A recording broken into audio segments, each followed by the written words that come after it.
Hey guys, Dan Williams from Finished Basements NJ.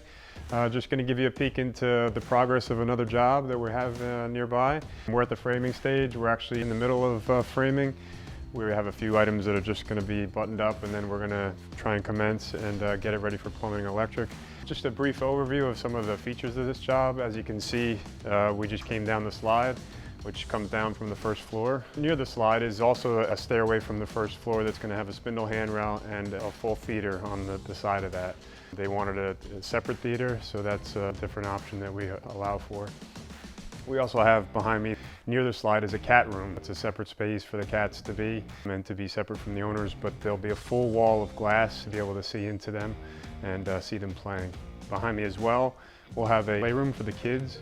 This playroom is going to have a full porch on the front with a gable roof over the doorway, and it's going to be a nice space for them to play and to be separate from the rest of the action. On this side, we have a nice feature wall of bench sheets.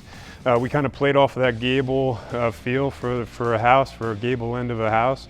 So we have a design feature of over top of the bench sheets, having that feel, and then there's going to be a light that's going to protrude from the top of the peak. It's going to be above it as well. So we're very excited about the finished stages of that. The bookshelves in between as well, so some storage as well as functionality. We also have a full bath down here, which is going to be, a good part of the space and usable. A hidden bookshelf door into a storage area that's going to be a nice feature as well as barn doors, a full gym, and we also did a custom set of brand new staircase into the gym that was part of the process necessary for this basement. Not sure if you can tell in the video, but we actually dug down in order to give them a much higher ceiling. So there's been a lot of work here. There's going to be a lot more progress and some cool videos to come. So stay tuned, and thank you for your interest.